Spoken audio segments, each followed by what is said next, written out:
Hi, you guys. I have a very special guest with me, Miss Britta Albert. Hello. And today we are doing some videos. We did one over on her channel. Go ahead and check it out. It's our stories on how we became life coaches.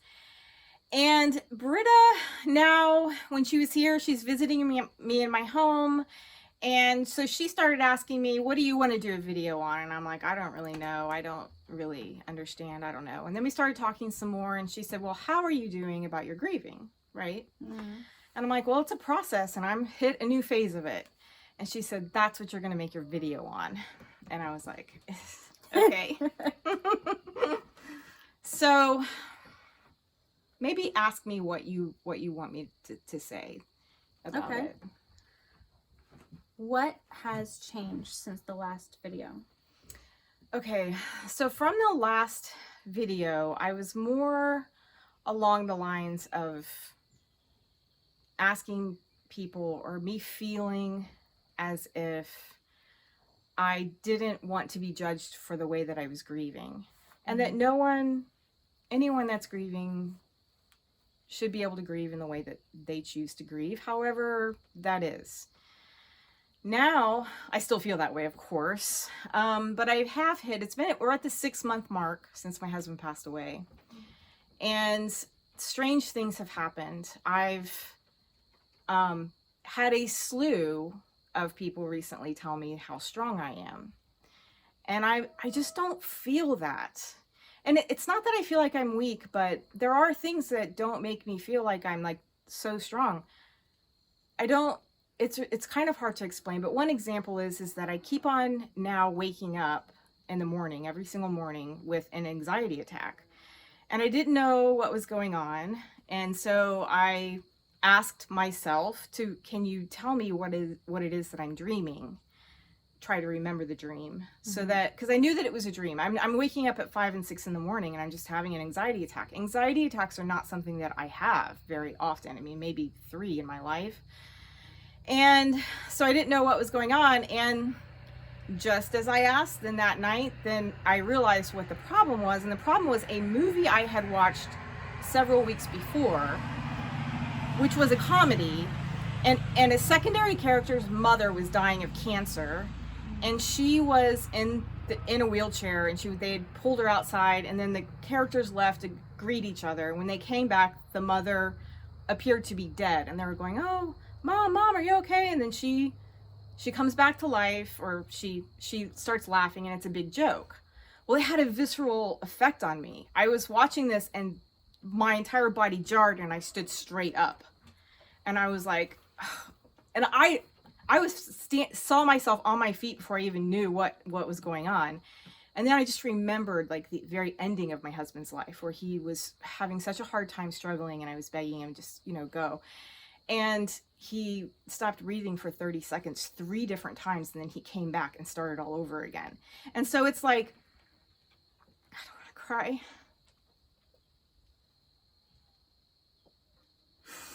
So grieving, it doesn't end. And I'm not expecting it to end, but it's like, I don't know how to deal with that ending. Okay.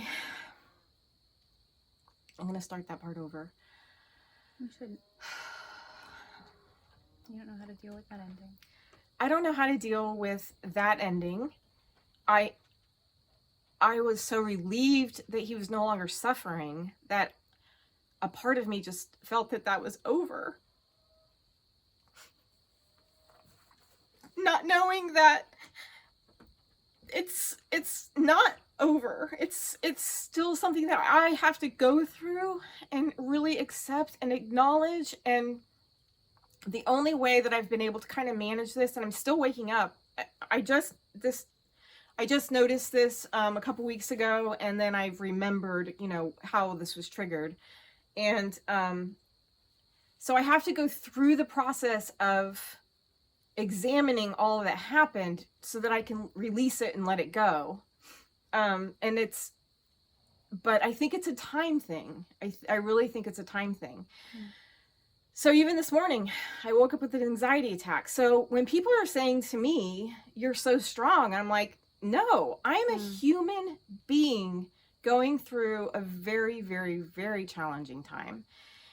And it's almost, I don't want to say degrading, but Almost like, well, what's my option? Kill myself? yes, exactly. You know, what is it? The other thing that this whole kind of time period of 6 months, and this is just my time frame, nobody else's, but I've also realized that I don't want inauthentic people in my life. Mm-hmm. And I have recently told several people who are very selfish in my life that you're welcome to leave me alone, because I only want authenticity and I'm not getting that from you. And that felt really empowering and good. And that may sound like strength to you guys, but it's protection of myself and realizing that I'm not strong, that there are a lot of weaknesses in me too. And one of those is that I really can only handle authenticity right now because I can't do anything that's not real. And for those watching, can that be okay? Can that be okay to not feel like you have to be Superwoman? To Right. not feel like you have to be Superman? Can it be okay to be human? So the grieving process is long and arduous. And I think the other thing is that things are coming up now because I'm more settled. My house is 80% unpacked and put away, and things are calmer now. It's giving me a chance to really reflect and miss him, which is a good sort of a good feeling. It's very strange. And kind of just seek him inside of myself and find the answers that he would want me to have and things like that. So yeah, it's a really long process. Yeah. So with this new experience, as it morphs, as it grows, as grief looks different, what would you advise people who've lost a spouse than what to reflect where you're at now versus in your last video? Okay, so when I think about the people that other people may have known that have lost someone close to them, I would really suggest that you let them be themselves. Let them experience things as they're meant to experience them. How they're meant to experience in them really is the key. How they are meant to. And you need to not make them feel like they're so beyond strong that they don't need anybody, because everybody needs friends and good people in their life. But the thing that we need are the ones that actually care about us. And you realize that. This is the other thing. When you lose someone this close to you, and I think that there would be numerous widows who would agree with this, because I know that I have talked to other people who have said the same thing. You tend to lose a lot of people in your life. They leave because they cannot handle death. That leaves you feeling much more lonely and alone. And then that's something additional that you have to deal with. But it's I so understand where these people are coming from. But don't make me feel like I'm strong and that it's okay to leave my life because you can't handle what it is that I'm going through.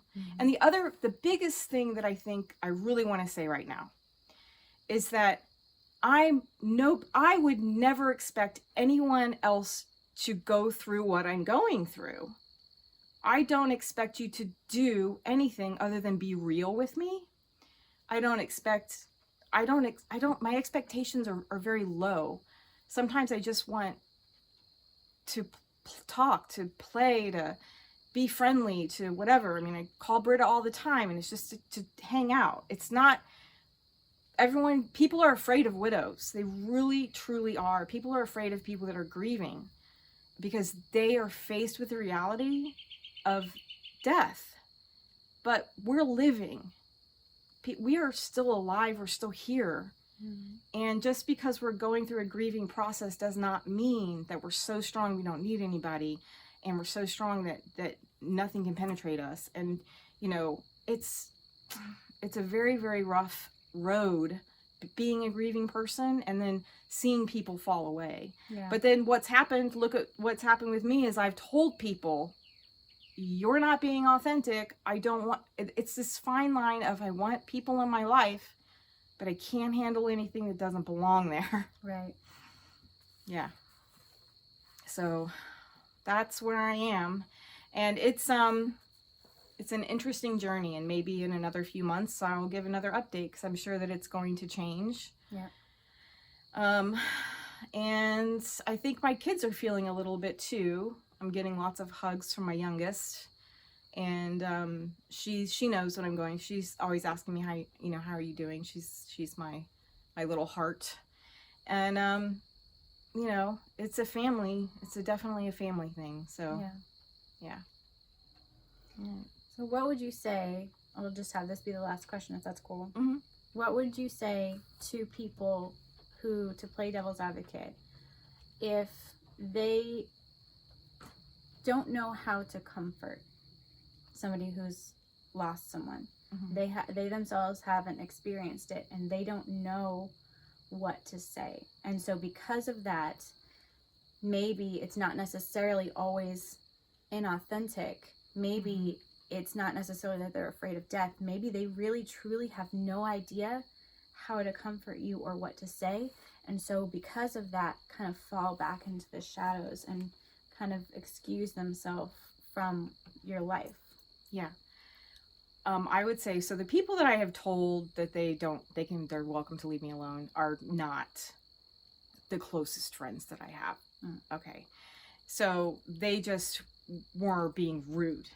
And there were like three different people, and oddly enough in the same few days, which that doesn't say something. I'm not sure what, and it's weird. But I would say that you don't have to do anything.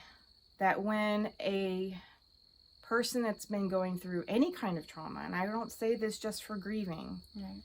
and they are spending time with you, sometimes the only thing that they need is someone who knows them to be sitting next to them, or talking to them on the phone, or being with them, or acknowledging their existence, because it just makes you feel a little bit less lonely.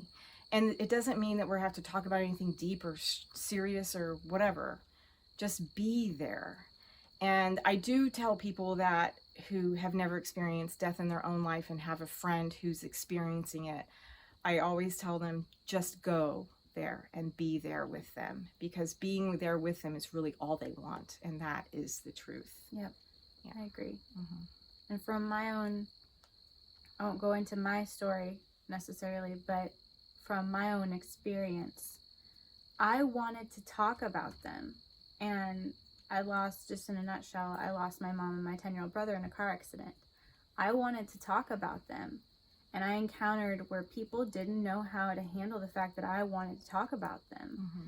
And it wasn't because I wanted to cry. And most of the time I didn't cry. I just wanted to talk about them. It just felt better to talk about them sometimes. Sometimes I didn't want to talk. Sometimes I just wanted to sit and be quiet. And I just wanted to clear my mind, or just be in my own space, but not be alone. And sometimes I did want to be alone. Mm-hmm. And we have these moods that ebb and flow as we process, and we can only process so much at one time. And that's why grief morphs and changes as time goes on. It's not that you ever stop missing that person that's gone. You never do. But you find yourself different, like you were saying. Yeah. You when you experience these major life changes, which again, you can check out that video where Jody kind of talks about that. Mm-hmm. You experience these major life changes. You can never go back to the you who you were before that happened. You will change as part of that. And it's okay when somebody doesn't really know what they want. because Right. sometimes that happens, especially the fresher it is. Mm-hmm. The best thing I could say is the best thing you said is just go and trust them, empower them, that they will tell you if they want you to leave or Mm-hmm. if they need something. And if they start talking about their loved one, just listen. They don't want your advice. They ask for your advice, give your advice. If they don't ask for your advice, they just want you to hear. Right. And hold space for them while they talk. It's very good advice. I can honestly say that I talk about Craig all the time. All the time. I mean, how many things have I shown you that he's made in our house, or he's done, or that was his, or whatever? You know, he's not, he, you know, is a massive part of my life. And so I'm going to talk about it. I don't think I'll ever get to a place where that's not going to be mentioned, but I don't know, you know, this is a road that twists and turns and doesn't really end. So yeah. All right. So that is where we are right now on our journey with grieving. I hope that this video finds you all very, very well. Thank you so much for being here. Make sure you go over and check out Britta's video on how we became life coaches. Thanks a lot, guys. Love you. Bye.